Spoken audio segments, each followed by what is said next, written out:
ಎಲ್ಲ ಕಡೆ ಮಾತುಕತೆ ಆಡಕ್ ಹೋದಾಗ ಕೇಳುವಂತ ಒಂದು ಪ್ರಶ್ನೆ ಏನು ಅಂದ್ರೆ, ಇಂಗ್ಲಿಷ್ ಅನ್ನದ ಭಾಷೆ ಆಗಿದೆ, ನಿಮ್ಮ ಕನ್ನಡ ಅನ್ನದ ಭಾಷೆ ಆಗಿದೆಯಾ?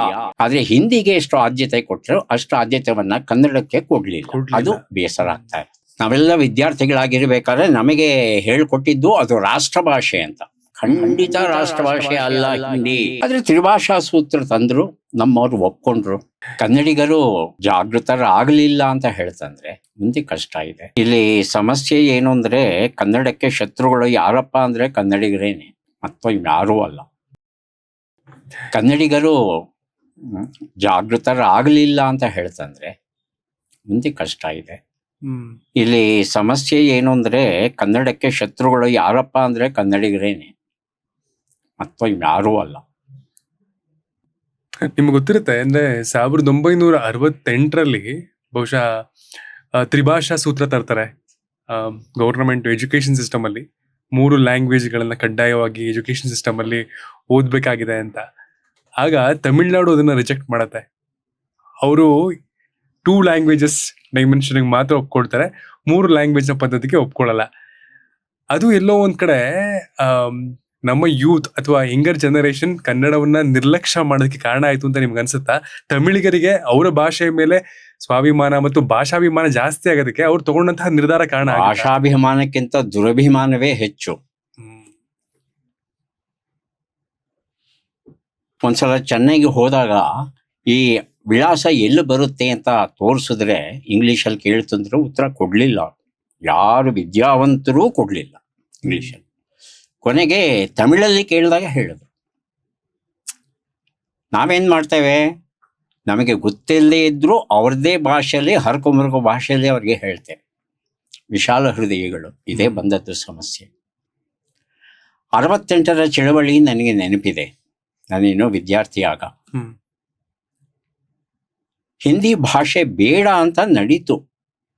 ಅದೇ ನಮ್ಮಲ್ಲೇ ಒಂದಷ್ಟು ರಾಷ್ಟ್ರ ನಾಯಕರು ಅಂತ ಯಾರು ಕರೆಸ್ಕೊಂಡಿದ್ರು, ಅವರು ಕೇಂದ್ರದಲ್ಲಿ ಅಲ್ಲಿ ಇದ್ದಂಥ ರಾಜಕಾರಣಿಗಳ ಒಲವನ್ನ ಗಳಿಸೋದಕ್ಕೆ ರಾಜಕೀಯದ ಹಿನ್ನೆಲೆಯಲ್ಲಿ ಅವರು ಹಿಂದಿ ಭಾಷೆಯನ್ನ ಪ್ರತಿಭಟಿಸುವ ನಮ್ಮ ಚಳವಳಿಯನ್ನ ಹತ್ತಿಕ್ಕಿದರು. ಹಾಗಾಗಿ ಹಿಂದಿ ಪ್ರಚಾರ ತುಂಬ ನಡೀತು ಕರ್ನಾಟಕದಲ್ಲಿ. ನಾವೆಲ್ಲ ಹಿಂದಿ ಪ್ರಥಮ ದ್ವಿತೀಯ ಹೀಗೆಲ್ಲ ಮಾಡಿದ್ವಿ. ರಾಷ್ಟ್ರ ಭಾಷೆವನ್ನವರೆಗೂ ಕಲಿಸೋ ಅನೇಕ ಶಾಲೆಗಳು ಆರಂಭವಾದವು. ಸಂಜೆ ಆಗ್ಬಿಡ್ತು ಅಂದ್ರೆ ಎಲ್ಲಪ್ಪ ಹೋಗ್ತೀಯಾ? ಹಿಂದಿ ಕಲಿಯಕ್ಕೆ ಹೋಗ್ತೀನಿ. ಕನ್ನಡವನ್ನ ಹಾಕಿ ಕಲಿಸಿಲ್ಲ ನಾವು, ಆ ಕಾಳಜಿಯಿಂದ ಕಲಿಸಿಲ್ಲ, ಹಿಂದಿಯನ್ನು ಕಲಿಸಿದ್ದೇವೆ ನಾವು. ಹಾಗಾಗಿ ತ್ರಿಭಾಷಾ ಸೂತ್ರ ಸರಿಯೋ ತಪ್ಪೋ ಅನ್ನೋದು ಬೇರೆ ವಿಚಾರ. ಇದು ವೇದಿಕೆ ಅಲ್ಲ ಅದರ ಬಗ್ಗೆ ಮಾತಾಡೋದಕ್ಕೆ. ಆದರೆ ಆ ತ್ರಿಭಾಷಾ ಸೂತ್ರದಿಂದ ಕನ್ನಡಕ್ಕೆ ಅನ್ಯಾಯ ಆಗಿದೆಯಾ ಅಂತ ನೀವು ಕೇಳೋದಾದ್ರೆ ನನ್ನ ಲೆಕ್ಕದಲ್ಲಿ ಅನ್ಯಾಯ ಆಗಿದೆ. ಯಾಕೆ ಕಲಿಬೇಕು ಹಿಂದಿನ? ನಾವೆಲ್ಲ ವಿದ್ಯಾರ್ಥಿಗಳಾಗಿರ್ಬೇಕಾದ್ರೆ ನಮಗೆ ಹೇಳ್ಕೊಟ್ಟಿದ್ದು ಅದು ರಾಷ್ಟ್ರ ಭಾಷೆ ಅಂತ. ಖಂಡಿತ ರಾಷ್ಟ್ರ ಭಾಷೆ ಅಲ್ಲ ಹಿಂದಿ. ಅವತ್ತಿನ ದಿನ ಈ ವಾದ ನಡೆದಿತ್ತ? ಹೌದು. ನಾವೆಲ್ಲ ಕಲ್ತದ್ದು ರಾಷ್ಟ್ರ ಭಾಷೆ ಅನ್ನೋ ಅರ್ಥದಲ್ಲೇ. ಈ ಭಾರತದ ಭಾಷೆ ಅಲ್ವಾ, ಕಲ್ತ್ರೆ ಏನ್ ತಪ್ಪು ಅನ್ನೋ ಲೆಕ್ಕಾಚಾರದಲ್ಲಿ ಕಲ್ತ್ವಿ ನಾವು. ಆದರೆ ನಮ್ಮ ಕನ್ನಡ, ತೆಲುಗು, ತಮಿಳಿನ ಹಾಗೆ ಅದು ಒಂದು ಭಾಷೆ ಅನ್ನೋದು ಯಾರೂ ಹೇಳ್ಕೊಡ್ಲಿಲ್ಲ ನಮ್ಗೆ. ಮತ್ತೆ ಇವತ್ತು ಹಿಂದಿ ಅಂತ ಏನೋ ಒಂದು ಭಾಷೆಯನ್ನ ನೀವು ಕರೀತಾ ಇದ್ದೀರಿ, ವಾಸ್ತವದಲ್ಲಿ ಹಿಂದಿಯನ್ನ ಮಾತನಾಡುವಂಥ ಜನ ಅಲ್ಪಸಂಖ್ಯಾತರು. ಖೈ ಬೋಲಿ ಅನ್ನೋ ಲಿಪಿಯಲ್ಲಿ ಬಳಸಿ ಮಾತನಾಡುವಂಥವ್ರು ತುಂಬ ಕಡಿಮೆ.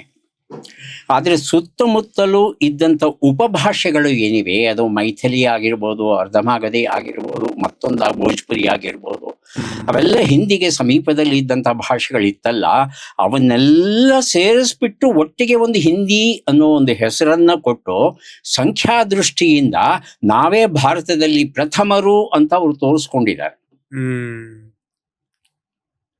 ವಾಸ್ತವದಲ್ಲಿ ನಿಜ ಅಲ್ಲ ಅದು. ವಾಸ್ತವದಲ್ಲಿ ನಿಜ ಅಲ್ಲ.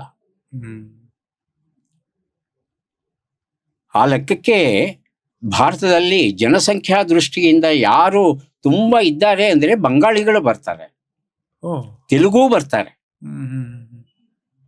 ಹಿಂದಿ ಜನ ಬರಲ್ಲ. ಆದರೆ ತ್ರಿಭಾಷಾ ಸೂತ್ರ ತಂದರು, ನಮ್ಮವರು ಒಪ್ಕೊಂಡ್ರು. ಆದರೆ ಹಿಂದಿಗೆ ಎಷ್ಟು ಆದ್ಯತೆ ಕೊಟ್ಟರು ಅಷ್ಟು ಆದ್ಯತೆಯನ್ನು ಕನ್ನಡಕ್ಕೆ ಕೊಡಲಿಲ್ಲ. ಅದು ಬೇಸರ ಆಗ್ತಾ ಇದೆ. ಈಗಲೂ ಸಹ ಕನ್ನಡವನ್ನು ತೃತೀಯ ಭಾಷೆಯನ್ನಾಗಿ, ಪರೀಕ್ಷೆ ಇಲ್ಲ ಬೇಕಾದರೆ ಓದ್ಕೊಳ್ಳಿದ್ದಿದ್ರೆ ಬಿಡಿ ಅಷ್ಟೇ. ಅಂಡ್ ಮನೇಲೂ ಮಕ್ಕಳನ್ನ ಮಾತಾಡ್ಸ್ಬೇಕಾದ್ರೆ ತಂದೆ ತಾಯಿನೂ ಎಸ್ ಕನ್ನಡದಲ್ಲಿ ಮಾತಾಡೋ ಕಾಳಜಿಗಿಂತ ಇಂಗ್ಲಿಷ್ ಅಲ್ಲಿ ಎಷ್ಟು ಚೆನ್ನಾಗಿ ಮಾತಾಡ್ತಾರೆ, ಏನು ಮಾತಾಡ್ತಾರೆ ಅನ್ನೋದು ತುಂಬಾ ಮುಖ್ಯ ಆಗ್ಬಿಟ್ಟಿದೆ. ಅವರಿಗೆ ಒಂದು ಭ್ರಮೆ ಇದೆ, ನಮ್ಮ ಹೆತ್ತವರಿಗೆ, ಇಂಗ್ಲೀಷಲ್ಲಿ ಓದಿದ್ರೇನೆ ನಾವು ಬುದ್ಧಿವಂತರಾಗೋದು, ಇಲ್ದಿದ್ರೆ ಬುದ್ಧಿವಂತರಾಗಲ್ಲ ಅಂತ. CNR ರಾವ್ ಅವರು, ಭಾರತ ರತ್ನ CNR ರಾವ್ ಅವರು ತಮ್ಮ ಪ್ರಾಥಮಿಕ ಓದನ್ನ ಪಡೆದದ್ದು ಕನ್ನಡದಲ್ಲಿ.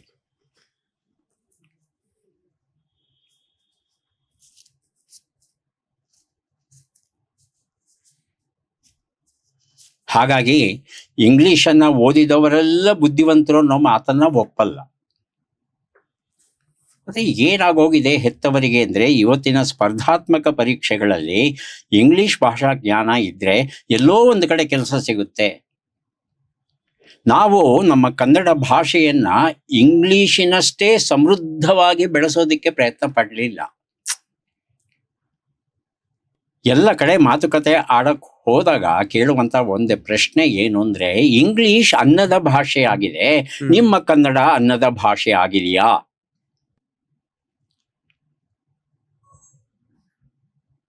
ಅನ್ನದ ಭಾಷೆ ಆಗಬೇಕು.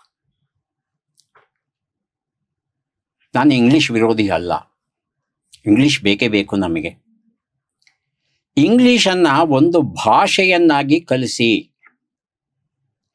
ಬ್ರಿಟಿಷರು ಇಂಗ್ಲಿಷನ್ನ ಎಷ್ಟು ಕಲಿತಾರೆ, ಹೇಗೆ ಕಲಿತಾರೆ, ಅವರಿಗಿಂತಲೂ ಚೆನ್ನಾಗಿ ಕಲಿಸಿ. ರೈಟ್ ಆನರಬಲ್ ಶ್ರೀನಿವಾಸ ಶಾಸ್ತ್ರಿ ಅಂತಕ್ಕಂಥ ಮಹಾನುಭಾವ ಇಂಗ್ಲಿಷ್ ಭಾಷೆಯ ಮೇಲೆ ಎಂತಹ ಪ್ರಭುತ್ವವನ್ನು ಪಡೆದಿದ್ದ ಅಂದರೆ, ಆತ ಮಾತನಾಡುವ ಶೈಲಿಯನ್ನು ನೋಡಿ ವಿನ್ಸ್ಟನ್ ಚರ್ಚಿಲ್ ಸ್ತಂಭೀಭೂತನಾಗ್ತಾನೆ. ಚರ್ಚಿಲ್ ಸಾಮಾನ್ಯ ವ್ಯಕ್ತಿಯಲ್ಲ, ಇಂಗ್ಲಿಷ್ ಸಾಹಿತ್ಯಕ್ಕಾಗಿ ನೊಬೆಲ್ ಪಾರಿತೋಷಕ ಪಡೆದವನು. ಅವನು ಹೇಳ್ತಾನೆ, ಇಂಗ್ಲಿಷ್ ಇಷ್ಟು ಸುಂದರವಾದ ಸೊಗಸಾದ ಭಾಷೆ ಅಂತ ನನಗೆ ಗೊತ್ತಾಗಿದ್ದೇ ಇವತ್ತು ನಿಮ್ಮ ಭಾಷಣವನ್ನ ಕೇಳಿದಾಗ ಅಂತ. ಹಾಗಾಗಿ ಭಾರತೀಯರಿಗೆ ಭಾಷೆಗಳನ್ನು ಕಲಿಯುವ ಸಾಮರ್ಥ್ಯ ಉಂಟು. ಇಂಗ್ಲಿಷನ್ನ ಒಂದು ಭಾಷೆಯನ್ನಾಗಿ ಇಂಗ್ಲಿಷರಿಗಿಂತಲೂ ಚೆನ್ನಾಗಿ ಕಲಿಸೋಣ, ಆದರೆ ಕನ್ನಡವನ್ನ ಬಿಡದೇ ಇರೋಣ. ಈ ಮಾತನ್ನ ಹೇಳಿದಾಗ ನಮ್ಮ ಸೋಕಾಲ್ಡ್ ಶಿಕ್ಷಣ ತಜ್ಞರು ಹೇಳ್ತಾರೆ, ಮಗುವಿಗೆ ಹೊರೆ ಹೆಚ್ಚಾಗುತ್ತೆ. ಆದರೆ ಒಬ್ಬ ವೈದ್ಯನಾಗಿ ನಾನು ಬಹಳ ಸ್ಪಷ್ಟವಾಗಿ, ಖಚಿತವಾಗಿ, ವೈಜ್ಞಾನಿಕವಾಗಿ ಹೇಳ್ತೇನೆ, ಆ ವಯಸ್ಸಲ್ಲಿ ಏಕಕಾಲಕ್ಕೆ 4 ರಿಂದ 5, 6, 7 ಭಾಷೆಗಳನ್ನು ಸುಲಭವಾಗಿ ಕಲಿಯುವ ಸಾಮರ್ಥ್ಯ ಮಗುವಿನ ಮಿದುಳಿಗೆ ಇರುತ್ತೆ. ಮಗುವಿನ ಮಿದುಳಲ್ಲಿ ಸಾಫ್ಟ್ ವೈರಿಂಗ್ ನಡೀತಾ ಇರುತ್ತೆ. ಹಾಗಾಗಿ ಒಂದು ರೀತಿಯಾದ ಒದ್ದೆ, ಜೀರಿ ಮಣ್ಣಿನ ಗೋಡೆ, ಒದ್ದೆ ಗೋಡೆ ತರ, ನೀವು ಕಲ್ಲು ಹೊಡೆದ್ರೆ ಕಲ್ಲು ಕಚ್ಕೊಳ್ಳುತ್ತೆ, ಚಿನ್ನದ ಗಟ್ಟಿಯನ್ನು ಹೊಡೆದ್ರೆ ಚಿನ್ನದ ಗಟ್ಟಿ ಕಚ್ಕೊಳ್ಳುತ್ತಲ್ಲಿ. ನೀವೇನು ಹೊಡಿತೀರಾ ಅನ್ನೋದು ಮುಖ್ಯ. ಹಾಗಾಗಿ ಭಾಷೆಯನ್ನ ಕಲಿಯಕ್ಕಾಗಲ್ಲ, ಅದು ಹೊರೆ ಆಗುತ್ತೆ ಅಂತ ಏನು ಹೇಳ್ತಾರೆ ಅದನ್ನು ಒಪ್ಪಲ್ಲ. ಇನ್ನೊಂದು ದೊಡ್ಡ ದುರಂತ, ನಾವು ಯಾಕೆ ಭಾಷೆಗಳನ್ನು ದ್ವೇಷಿಸ್ತೇವೆ, ಮುಖ್ಯವಾಗಿ ಇಂಗ್ಲಿಷನ್ನು ದ್ವೇಷಿಸ್ತೇವೆ ಅಂತ ಹೇಳ್ತಂದ್ರೆ ಅದರ ವ್ಯಾಕರಣ. ಭಾಷೆಯನ್ನ ಕಲಿಸ್ಬೇಕಾದ್ರೆ ದಯವಿಟ್ಟು ಕಾಗುಣಿತವನ್ನ, ವರ್ಣಮಾಲೆಯನ್ನ, ವ್ಯಾಕರಣವನ್ನ ಕಲಿಸಬೇಡಿ.